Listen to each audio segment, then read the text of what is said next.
কি মধু যে আছে বাংলার জমিনের নিচে, আল্লাহু আকবার। আমাদের বঙ্গবন্ধু যখন 1972 সালে ইন্দিরা গান্ধীর সাথে সাক্ষাতের সময় ওনাকে বলেছিলেন যে আমাকে আমার পূর্ব পাকিস্তান যেটা ছিল, সেটা যে সমুদ্র সীমা ছিল, সেই সমুদ্রের মানচিত্রটা একটু আমাকে দেন। ইন্দিরা গান্ধী সাথে সাথে অস্বীকার করেছেন যে এটা তো আমার কাছে নেই, এটা তো ব্রিটেনে ফোন করলে পরে ওনারা বলে না, এটা ইন্দিরা গান্ধীর কাছে আছে। বঙ্গবন্ধু তো নাছোড়বান্দা, উনি তো জানেন যেটা আমার লাগবে, উনি পরে ছেয়ে ওটা যেভাবে হোক ওটা আদায় করে নিয়েছেন, ওটা নিয়েছেন। পরে যে বাংলাদেশ সমুদ্রের সীমানাটা পেল, এই ইতিহাসটা তো সেদিনের ওই ঘটনার সাথে জড়ানো। ওই দিনের একটা কাহিনী আমি শুনেছি যে ইন্দিরা গান্ধীর প্রিন্সিপাল সেক্রেটারি M.R. খান সাহেবকে বলেছিলেন, M.R. খান আমাদের মোহতারামা স্পিকারের বাবা, মাননীয় এখনকার স্পিকার মোহতারামার বাবা M.R. খানকে ইন্দিরা গান্ধীর প্রিন্সিপাল সেক্রেটারি বলেছিলেন যে ম্যাডাম কিন্তু এই সমুদ্র মানচিত্র বঙ্গবন্ধুর চাওয়াটাকে ভালোভাবে নেননি। তো M.R. খান বলেছিলেন কিভাবে বুঝলেন? হ্যাঁ আমি জানি, ইন্দিরা গান্ধী যখন কোনো বিষয়ে রেগে যান, তার সিথির মধ্যে 3টা চুল আছে, 3টা চুল দাঁড়িয়ে যায়। রাগী মানুষ রাগ করলে চুল দাঁড়িয়ে যায়। আমরা শিশুকালে রাগ করলে চুল দাঁড়িয়ে যেত। মুসা আলাইহিস সালামের চুল টুপির ভিতর দিয়ে বেরিয়ে যেত, ইতিহাসে পড়েছি। ইন্দিরা গান্ধীর প্রিন্সিপাল সেক্রেটারি বলছেন যে আমি দেখেছি ওনার 3টা চুল দাঁড়িয়ে গেছে, উনি ভালোভাবে নেন। তো এটা স্বাভাবিক, প্রত্যেকে তো নিজের স্বার্থের চিন্তাটা করে। এখানে যে কিছু আছে, সুলতান আব্দুল হামিদ যদি জানে 1924 সালে যে কুর্দিস্তান অঞ্চলে আলাদা মানচিত্র উনি করেছেন, এখানে সম্পদের খনির উপরে ভাসতেছে, তো যারা দেশ নিয়ে গবেষণা করে তারা জানবেই। 1981 সালের 19, 20, 21 জানুয়ারি জিয়াউর রহমান একটা সমুদ্র সফর করেছিলেন। তখনকার 11 তলা একটা জাহাজ ছিল হিজবুল বাহার। তিনি স্কুল, কলেজ, ইউনিভার্সিটি, মাদ্রাসায় যে ছাত্ররা স্ট্যান্ড করা ছিল, বোর্ড স্ট্যান্ড করা, এদেরকে নিয়ে একটা সফর করেছিলেন সমুদ্রে 19, 20, 21 জানুয়ারি। আমি ছিলাম তার মধ্যে একজন। তখন আমি ফাজিল ডিগ্রি পরীক্ষায় আমি স্ট্যান্ড করা ছাত্র ছিলাম, জেনারেল গ্রুপ থেকে ফার্স্ট হয়েছিলাম আমি। আমাকে দাওয়াত দিয়েছেন, আমি গিয়েছিলাম সেখানে। তো উনি বলেছিলেন যে আপনাদেরকে কেন এখানে এনেছি জানেন? তো উনি একটা প্রশ্ন করলেন, আপনাদের মায়েরা যে আটার কাই গোলায় রুটি তৈরি করার জন্য, সেখানে লবণ দেয় কিনা? আমরা বললাম হ্যাঁ লবণ তো দেয়। উনি বলেন তো সেই লবণটা কোথায় আছে? এই কাইটা যে মায়ে দলিত মথিত করে একটা গোলাকার পিণ্ড তৈরি করলেন, এটার মধ্যে লবণটা কোথায় আছে? আমরা বললাম সব জায়গাতে আছে।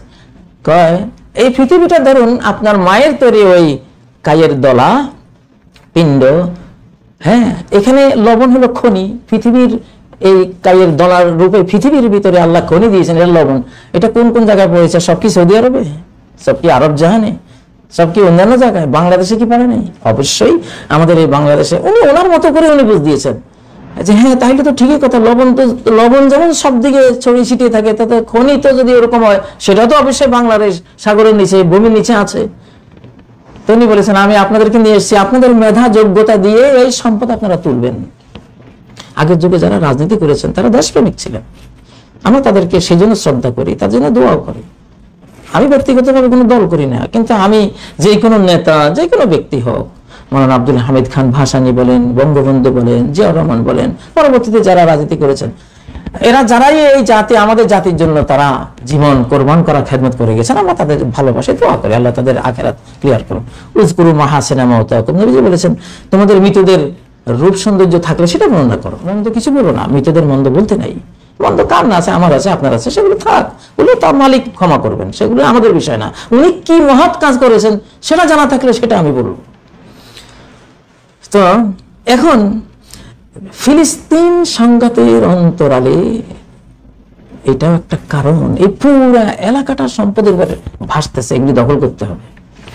আর বাহ্যিক তো কিছু কারণ লাগাইতে হবে, যেমন হামাসের দোষ, হিজবুল্লাহর দোষ, অমুকের দোষ, কাজী সাহেবের দোষ, হাজি সাহেবের দোষ।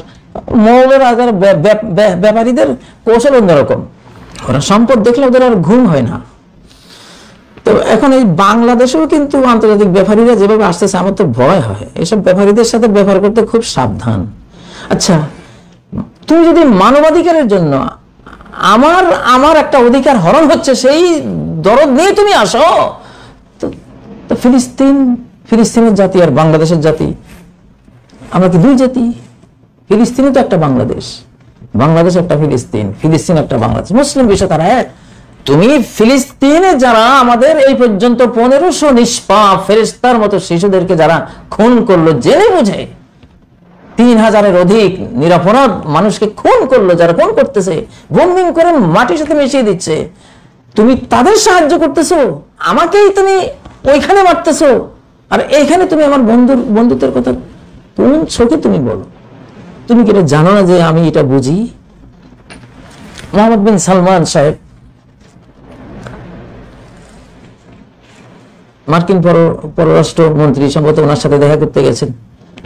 আগে তো এরা গেলে আগে ভাগে যে তারা ওয়েলকাম জানিয়ে স্বাগত জানাতো, এখন উনি দুপুরে গেছেন, উনি বললেন যে বিকেলে দেখা করবো, বিকেলের পরে বললেন রাত্রে বললেন সকালে যখন দেখা হলো তখন বললেন আপনি গাজার বোম্বিং কখন বন্ধ করবেন, গাজাবাসীর খাদ্য পানীয় ঔষধ এই সেই কখন সাপ্লাই আপনি করতে দেবেন, আগে সে কথা বলেন, এরপরে অন্য আলাপ, এছাড়া কোনো আলাপ তো নাই।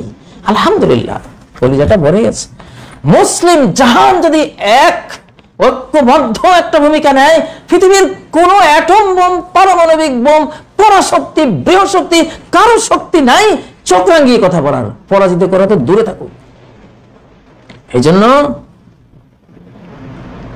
ফিলিস্তিনের আজকের এখনকার এই যুদ্ধটা আজ থেকে 2 বছর আগে যুদ্ধ না, এটা ওটার মতো না, টোটাল ভিন্ন, একেবারে ভিন্ন, কোনো ক্যালকুলেশন এটা আসবে না। এটা রব্বুল আলামিন নিজে এটাকে পরিকল্পনা করে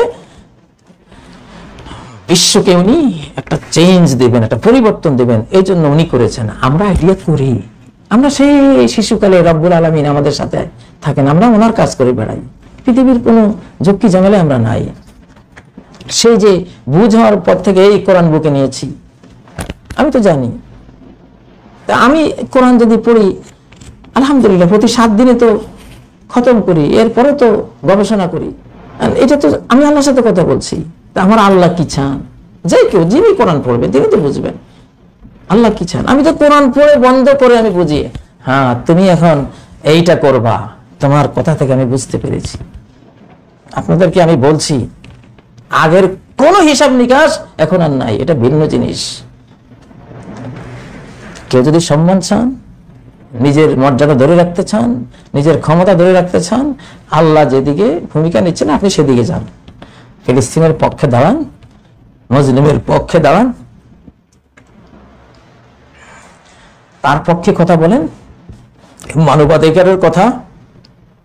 দক্ষিণ টোলে একটা, উত্তর টোলে একটা, এইরকম একটা অন্যায়, এরকম একটা এমন একটা মানে দ্বৈত নীতি, এটা এখনকার শিশুরা খুব ভালো বোঝে। এখনকার পৃথিবীটা এখন হাতের মুঠে সবার। এই যুগে কোনো জিনিস আপনি গোপন করবেন, কাউকে বুঝাবেন, আপনার থেকে 1000 গুণ বেশি বুঝে। এখন আমাদের বাংলাদেশে চা দোকানে বসে যারা চা খেতে খেতে পাবলিক যে কথাগুলি বলে, রাজনীতির যে টুকিটাকি তারা তুলে ধরে, এটা অনেক মন্ত্রীও জানে না। কি বুঝ দিবেন আমাদেরকে? আমাদেরকে আপনি মানবাধিকার শিখাতে আসছেন, আর আমাদেরকেই আপনি ফিলিস্তিনে মেরে দিচ্ছেন, মাটির সাথে মিশিয়ে দিচ্ছেন। আমাদের বিল্ডিং গুলো কি দোষ করেছে? বিল্ডিং গুলো উড়িয়ে দিচ্ছেন, বিল্ডিং গুলো কি ক্ষেপণাস্ত্র মেরেছে? যারা যোদ্ধা, আপনার বীরত্ব থাকলে যোদ্ধার সাথে আপনি যুঝেন, লড়াই করেন, বীরের ধর্ম তো এটাই। তাদের সাথে কুলাচ্ছেন না, মায়ের উপরে, বোনের উপরে, শিশুর উপরে, বুড়োর উপরে, এগুলি কি ধরনের? যুদ্ধের মধ্যেও তো নৈতিকতা নর্মাল টাইমের চেয়ে বেশি ফরজ।